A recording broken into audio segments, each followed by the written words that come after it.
Hi everyone, welcome back to the channel. My name is Leanna and today is Monday, so it is time for another What Would You Do video. This is a series of videos that I'm doing in the month of May that talk about certain reseller situations, and I tell you what I have done in those situations, and I'm hoping to prompt you into conversation in the comments about what you would do in these situations.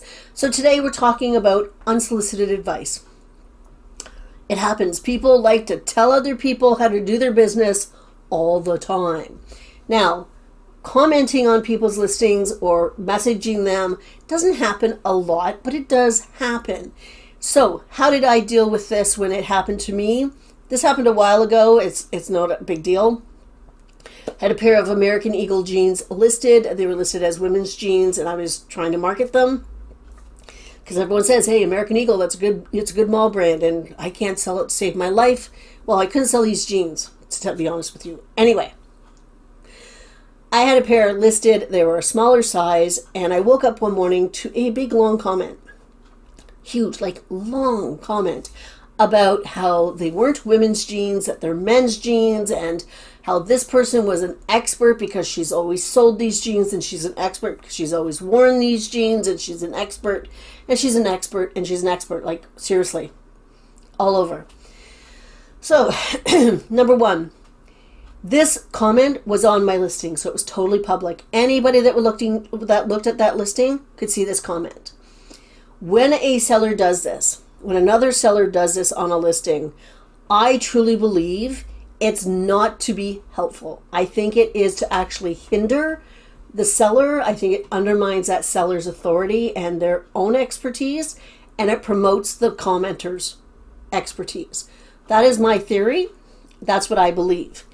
So I woke up to this comment. I wanted to respond, but I responded in a bundle. I used the bundle feature because it's a little more private, and I responded there. Now, in my head, I wanted to say, shut up and go away, but that's not really professional, and that's not really me, even though my first initial reaction was like, pfft. I did word it in a good way. I told her that commenting on my listing in a public way was incredibly rude, and I didn't appreciate it. And these jeans were worn by my daughter, so I was marketing them as women's jeans. Shut up and go away. I was like, I tried to be forceful to the point, but professional at the same way. And I kept it private, or at least more private than on my listing. Now, if you want to comment on the actual listing, just be aware that unless you relist that item, your comment stays. You can't delete your comment. You can delete their comment. You just have to go to the little flag and mark it as spam, and it goes away. But if you comment on that, you got to relist the item before that comment goes away. So just know that. So the way that I dealt with that is I did respond because I think it is important to stand up for yourself. Always stand up for yourself. Believe in your research, believe in your due diligence before you believe a complete stranger on the internet. So always respond, but respond in a more professional way. Respond in a way that you want somebody to respond to you. So I put it into a bundle, I made it private, and I tried to be professional. She didn't respond. I wasn't expecting her to respond. That's fine. I deleted her comment, and I did block her because I didn't want her being mad at me for standing up for myself and then commenting on other listings. So I did block her in that instance. So that's how I dealt with that situation.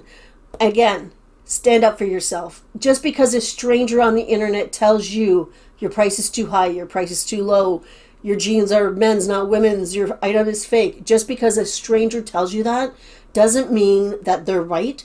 It doesn't mean that they're telling the truth. Always do your own due diligence and your own research and believe in yourself and what you do. Okay?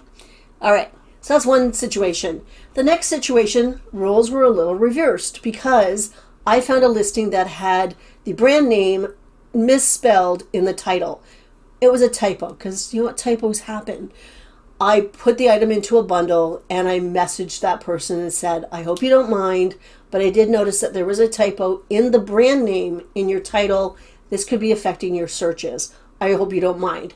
I wanted to make sure that she realized that I wasn't trying to be picky or nasty or anything. Just, hey, you know what? This could be affecting your searches. She responded, she said, thank you very much. She hadn't noticed, and she shared some in my closet. So I felt that the way that I dealt with that was better than the first person. I was not an expert, and you know what? I mentioned it was a typo, not a spelling mistake. Typos are accidents. Spelling mistakes are mistakes. So there's a little bit of psychology there. Anyway, I don't do this a lot. I don't look at other people's listings in that sense. When I do my comp searches, I'm not finding a lot of mistakes. I don't worry about it. I also don't come across a lot. My comp searches are now more on Google and eBay than they are on Poshmark because Poshmark search sucks. So that could be the difference. But I'm also not sharing because I use Posh Sidekick for my sharing. Thank you very much. I love them. So I'm not looking at nearly as many listings as I used to. Anyway, that is what I did in those situations. Let me know down below in the comments what you would do. And yeah, I'll see you everyone tomorrow because tomorrow's Tuesday and I have another video coming out.